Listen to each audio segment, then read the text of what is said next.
Saya demi Allah Bapak Ibu sekalian, di atas meja ini saya bersumpah, di rumah Allah ini, kalau kami waktu belajar di Madinah, belajarnya fikih semua 4 madhab. Wallahi teman-teman sekalian.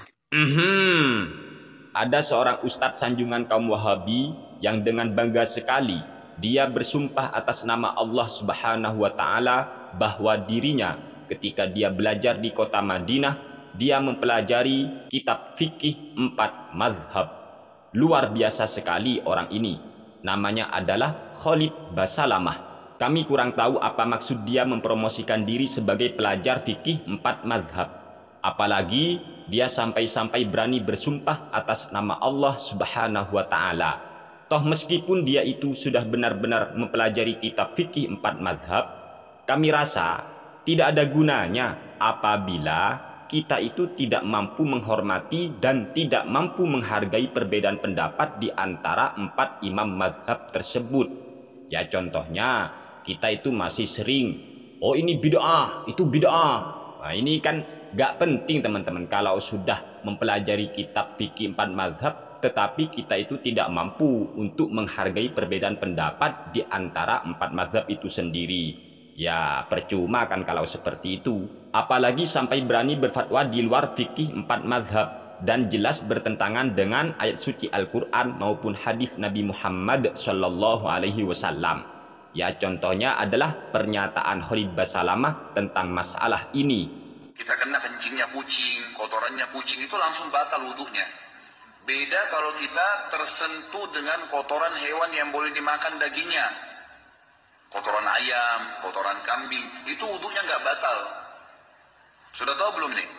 Kata Khalid Basalamah, apabila ada orang yang sudah memiliki wudu, kemudian dia itu kok terkena kencingnya kucing atau binatang yang haram dagingnya untuk dimakan, maka wudunya seketika itu juga menjadi batal.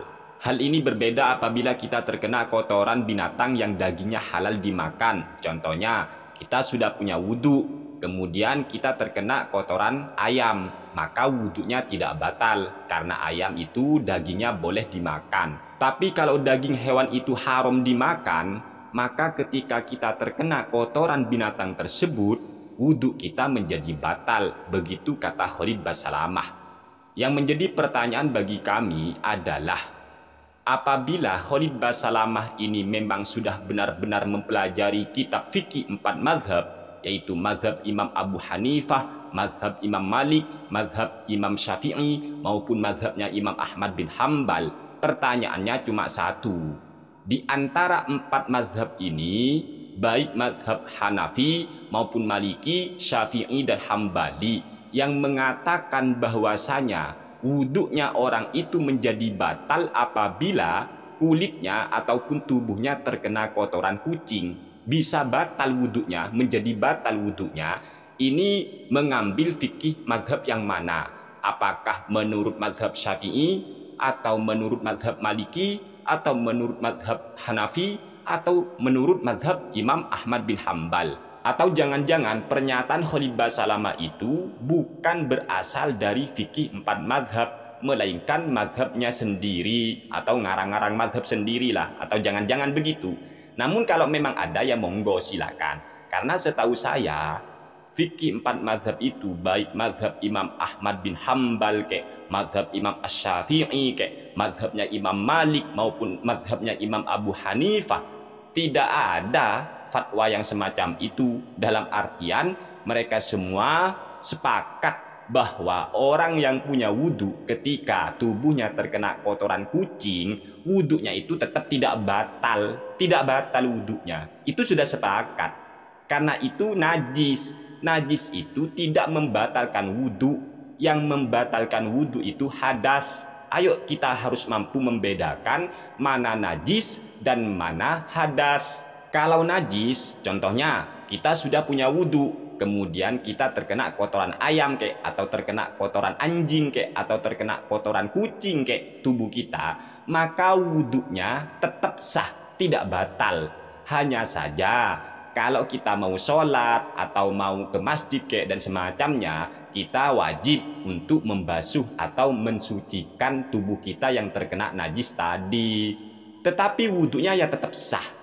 Tidak seperti apa yang disebutkan oleh Khalid Basalamah. Maka heran apabila ada orang yang dirinya sangat bangga, apalagi sampai-sampai bersumpah atas nama Allah bahwa dia itu sudah mempelajari kitab fikih 4 mazhab, kok pernyataannya ternyata tidak sama dengan fikih 4 mazhab, bahkan ini sudah bertentangan dengan fikih 4 mazhab. Lantas apa gunanya mempelajari fikih 4 mazhab tadi kalau sekiranya dia sendiri malah menentang fikih 4 mazhab yang tidak pernah mengatakan apa yang pernah ia sampaikan tadi? Namun bagi kami pribadi, pernyataan Khalid Basalamah tentang masalah ini masih sangat mendingan sekali apabila itu dibanding dengan pernyataan Khalid Basalamah tentang masalah rukun wudhu. Berikut ini videonya. Ketika berwudhu ada orang pada saat membasuh kepalanya dia hanya membasuh di keningnya saja. Apa sah sholatnya? Setahu saya sah saja, karena membasuh kepala bagian daripada sunnah, ya, bagian daripada sunnah. Yang merupakan rukun wudhu itu adalah wajah dan tangan sampai siku. Sebagaimana kalau kita tayammum, ya. Yang lainnya sifatnya itu sunnah muakkadah yang lebih kuat dari pendapat para jumhur ulama. Setelah mendengarkan jawaban Khalid Basalamah ketika dia mendapat pertanyaan dari jemaahnya tentang masalah rukun wudhu, yaitu ada orang yang ketika ia membasuh kepala dia hanya membasuh keningnya saja, apakah wudhunya sah? Ternyata jawaban Khalid Basalamah, setahu saya wudhunya sah, karena rukun wudhu itu adalah membasuh wajah dan membasuh tangan sampai siku. Selain itu sudah sunnah muakkadah sebagaimana tayammum. Ini kata Khalid Basalamah. Jawaban yang seperti ini sungguh sangat fatal dan membahayakan bagi umat Islam. Apabila fatwa yang ngawur seperti ini diamalkan oleh masyarakat, diamalkan oleh kaum muslimin seluruh dunia, otomatis semua sholatnya kaum muslimin ini tidak akan diterima oleh Allah Subhanahu wa Ta'ala, sebab tata cara wudhunya saja sudah bertentangan dengan ayat suci Al-Quran, bertentangan dengan hadis-hadis Nabi Muhammad Sallallahu Alaihi Wasallam. Dan apabila Khalid Basalamah ini sudah benar-benar mempelajari fikih 4 mazhab, apakah dia menemukan jawaban daripada fikih 4 mazhab sebagaimana jawaban yang ia lontarkan kepada para jemaahnya tentang masalah rukun wudhu, yaitu hanya ada 2. Rukun wudhu hanya ada 2, yaitu membasuh wajah dan membasuh tangan sampai siku saja, sama dengan tayammum. Selain itu sudah sunnah muakkadah.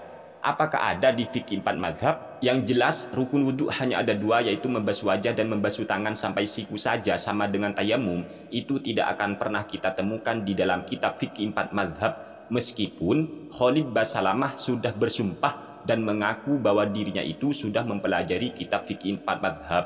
Oleh sebab itu kami heran, kalau memang Khalid Basalamah ini sudah mempelajari fikih 4 mazhab, lalu mengapa jawaban yang ia lontarkan kepada jemaahnya tentang rukun wudhu kok sama sekali tidak sama dengan kitab-kitab fikih 4 mazhab, bahkan bertentangan dengan fikih 4 mazhab dan juga bertentangan dengan ayat suci Al-Quran maupun hadis Nabi Muhammad Sallallahu Alaihi Wasallam.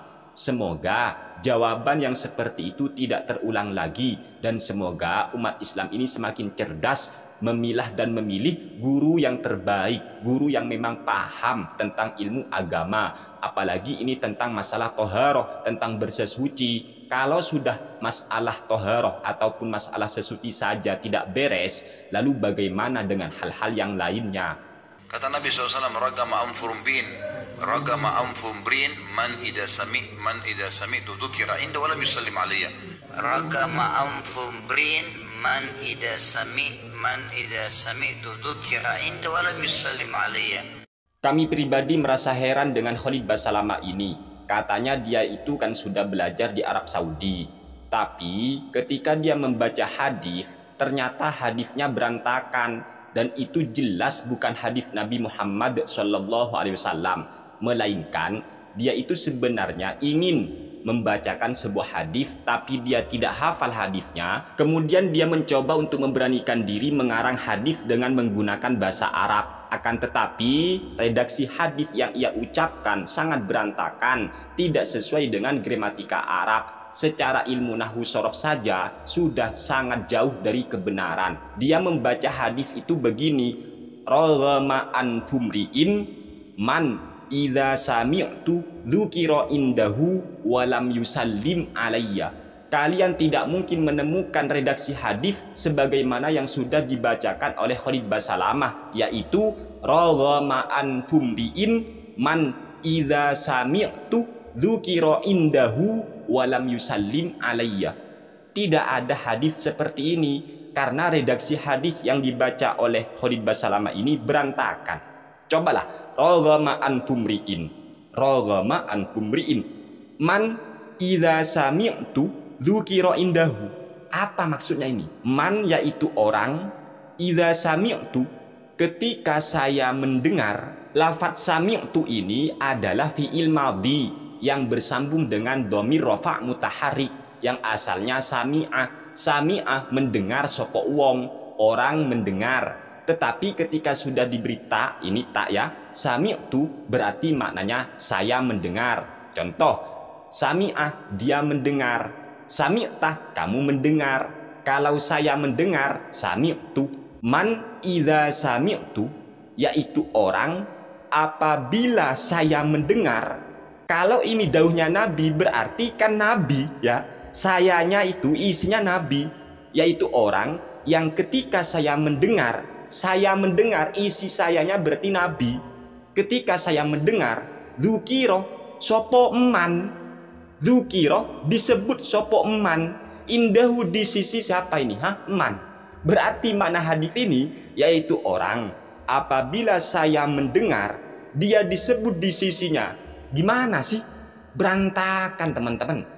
Nggak ada hadis seperti ini, nggak ada. Makanya kalau tidak tahu bahasa Arab dengan benar, meskipun sudah pernah belajar di Arab Saudi, tetapi kalau tidak ngerti tatanan bahasa Arab, jangan sok-sokan mengarang redaksi hadis. Karena kalau redaksi hadis itu dikarang sendiri, ternyata karangan hadisnya, redaksi hadis yang dibaca ternyata sangat berantakan. Maka ini akan memberikan kesan seolah-olah Nabi itu tidak bisa berbahasa Arab dengan fasih. Karena akibat ini, akibat orang yang ngarang hadis sendiri seperti ini berantakan.